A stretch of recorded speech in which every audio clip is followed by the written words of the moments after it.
Item ಯಾವುದೇ ಇರಲಿ try ಮಾಡಿ ಆಚಿ ಚಿಕನ್ ಮಸಾಲಾ. ಆಚಿ ಚಿಕನ್ ಮಸಾಲಾ. ಉಪ ಚುನಾವಣೆಯಲ್ಲಿ ಹರಿದಾಡ್ತಾ ಇದೆಯಾ ಹಣ ಅನ್ನೋದು ಪ್ರಶ್ನೆ ಆಗ್ತಾ ಇದೆ. ಇದೊಂದೇ ಚುನಾವಣೆ ಅಲ್ಲ ಬಿಡಿ, ಯಾವುದೇ ಚುನಾವಣೆಗಳಾದಾಗ ಅಕ್ರಮವಾಗಿ ಹಣ ಸಾಗಾಟ ಆಗ್ತಾನೆ ಇರುತ್ತೆ. ಕಾರಣ ಮತದಾರರಿಗೆ ಹಂಚಿಕೆ ಮಾಡೋದು, ಮತದಾರನ ಓಲೈಕೆ ಮಾಡೋದು, ಇಲ್ಲೆಲ್ಲ ಕೂಡ ಅತಿ ದೊಡ್ಡ ಫಂಡ್ ಹರಿದಾಡುತ್ತೆ ಅನ್ನೋದು ಪ್ರತಿಯೊಬ್ಬರಿಗೂ ಗೊತ್ತಿರುವಂತಹ ವಿಚಾರ.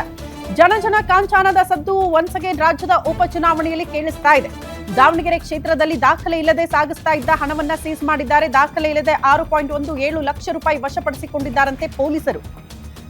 ಕಾಗಿನೂರು, ಮಾಗನಹಳ್ಳಿ ಮತ್ತು ಭೂಮಿಕಾ ನಗರ ಚೆಕ್ ಪೋಸ್ಟ್ ನಲ್ಲಿ ಹಣ ಜಪ್ತಿಯಾಗಿದೆ ಅನ್ನೋದ್ರ ಬಗ್ಗೆ ಡೀಟೇಲ್ಸ್ ಸಿಗ್ತಾ ಇದೆ. ಭೂಮಿಕಾ ನಗರ ಚೆಕ್ ಪೋಸ್ಟ್ ನಲ್ಲಿ ಪವನ್ ಕುಮಾರ್ ಬಳಿ 4 ಲಕ್ಷ ಇತ್ತಂತೆ, ಅದನ್ನ ಸೀಸ್ ಮಾಡಿದ್ದಾರೆ. ಕಾಗಿನೂರು ಕ್ರಾಸ್ ಚೆಕ್ ಪೋಸ್ಟ್ ನಲ್ಲಿ 1.15 ಲಕ್ಷ ಸಾಗಾಟ ಮಾಡ್ತಿದ್ದ ಪ್ರಕಾಶ್. ಮಾಗನಹಳ್ಳಿ ಚೆಕ್ ಪೋಸ್ಟ್ ನಲ್ಲಿ ಸೆಲ್ವಂರಿಂದ 1.12 ಲಕ್ಷ ರೂಪಾಯಿ ಸೀಸ್ ಆಗಿದೆ ಅನ್ನೋದ್ರ ಡೀಟೇಲ್ ಸಿಗ್ತಾ ಇದೆ. ಸೂಕ್ತ ದಾಖಲೆ ನೀಡದ ಕಾರಣ ಹಣವನ್ನ ಸೀಸ್ ಮಾಡಿದ್ದಾರೆ ಚುನಾವಣಾ ಅಧಿಕಾರಿಗಳು ಅನ್ನೋದ್ರ ಡೀಟೇಲ್ ಸದ್ಯ ಸಿಗ್ತಾ ಇದೆ. ಚುನಾವಣಾ ಅಕ್ರಮ ತಡೆಗಟ್ಟೋ ನಿಟ್ಟಿನಲ್ಲಿ ಅಲ್ಲಲ್ಲಿ ಚೆಕ್ ಪೋಸ್ಟ್ ಗಳನ್ನ ನಿರ್ಮಿಸಲಾಗುತ್ತೆ. ಸೊ ಅಲ್ಲಿ ಯಾವುದೇ ವೆಹಿಕಲ್ ಮೂವ್ಮೆಂಟ್ ಇದ್ರೂ ಕೂಡ ಅದನ್ನ ಚೆಕ್ ಮಾಡಿದಾಗ ಈ ರೀತಿ ಹಣ ಸಿಕ್ಕಾಗ ಅದಕ್ಕೆ ದಾಖಲೆಗಳನ್ನ ಕೊಡಬೇಕಾಗುತ್ತೆ. ದಾಖಲೆ ಕೊಟ್ಟಿಲ್ಲ ಅನ್ನೋ ಕಾರಣಕ್ಕೇನೆ 6 ಲಕ್ಷಕ್ಕೂ ಹೆಚ್ಚು ಹಣವನ್ನ ಸದ್ಯ ಸೀಸ್ ಮಾಡಿದ್ದಾರೆ ಅಧಿಕಾರಿಗಳು.